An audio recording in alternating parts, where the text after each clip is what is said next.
ولی کے پہچاننے کے لیے کرامت شرط نہیں ہے، کرامت ایک ذریعہ ہے، ضروری نہیں ہے۔ کتنے اولیاء ہیں جن کی کرامات ہمارے تک نہیں پہنچی لیکن وہ اللہ کے ولی ہیں۔ سب سے بڑے ولی اس امت کے صحابہ تھے، ان میں سے کتنے کی کرامات ہمارے پاس پہنچی ہیں لیکن ہم انہیں اللہ کا ولی مانتے ہیں۔ تو یہ کوئی شرط نہیں ہے، شرط ایمان اور تقوی ہے، اور باقی احادیث میں مختلف ان کی علامتیں بتائی گئی ہیں۔ الذین اذا رأوا ذکر اللہ، ایمان اور تقوی سے متصف بندگان خدا کی ایک علامت یہ ہے جب تم ان کی صحبت میں بیٹھو تمہیں خدا یاد آ جائے، اللہ کی یاد آنے لگے۔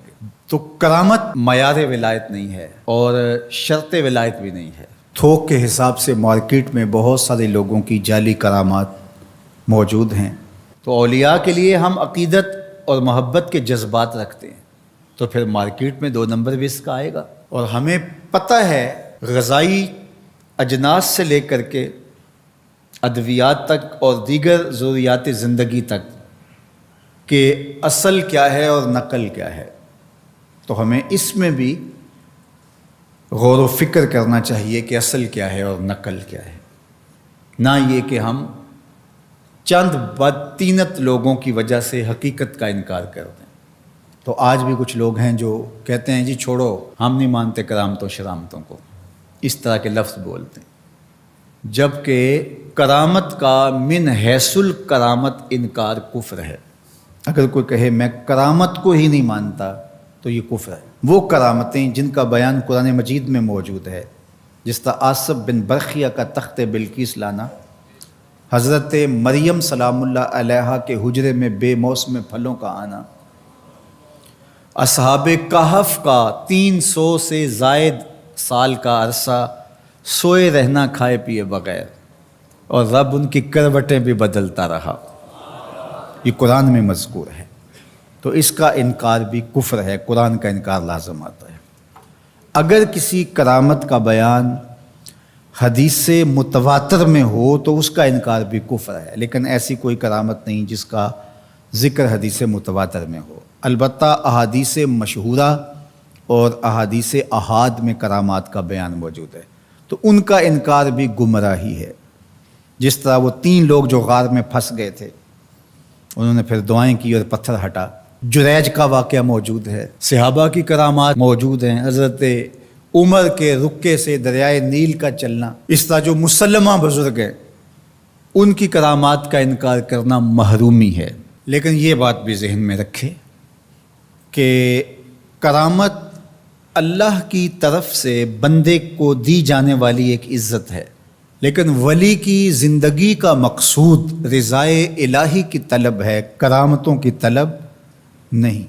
لیکن عمومی طور پہ ہمارے اسٹیجوں کے اوپر اولیاء کے حوالے سے جو بات کی جاتی ہے، بس آپ سننے کے لیے بیٹھے ہیں اور خطیب صاحب نے کان پہ ہاتھ دھرا اور 2-4 کرامتیں سنائی اور چلے گئے، معیار بتایا ہی نہ، جس کے نتیجے کے اندر بہت سارے عوام اس سے غافل ہوتے ہیں۔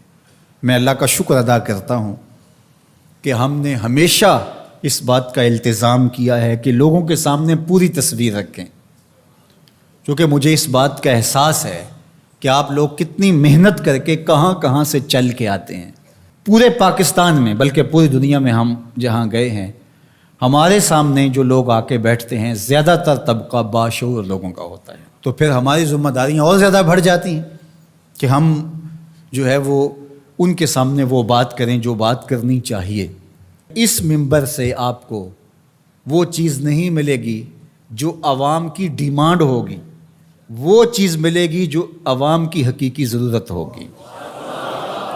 اس پر میں بھی اللہ کا شکر ادا کرتا ہوں، اس پر آپ کو بھی اللہ کا شکر ادا کرنا چاہیے، اور نہ یہ کہ کچھ 2 نمبر لوگوں کے رد عمل میں ہم حقیقت کا انکار کر دیں، جس طرح معتزلہ کر رہے ہیں، اور ایک طبقہ وہ ہے جو رتب و یابس کو قبول کر رہا ہے، اور آپ نے ایسے شخص، ایسے لوگ کہ جو اچھے انسان بھی نہیں ہیں، لوگوں کو دیکھا ہے کہ ان کو ولی مان رہے ہیں اور ان سے اپنی حاجتیں طلب کر رہے ہیں، ان کو ہادی مان رہے ہیں، مرشد مان رہے ہیں۔ وہ شخص جو خود آشنا بھی نہیں ہے، وہ تمہیں منزل آشنا کیسے کرے گا؟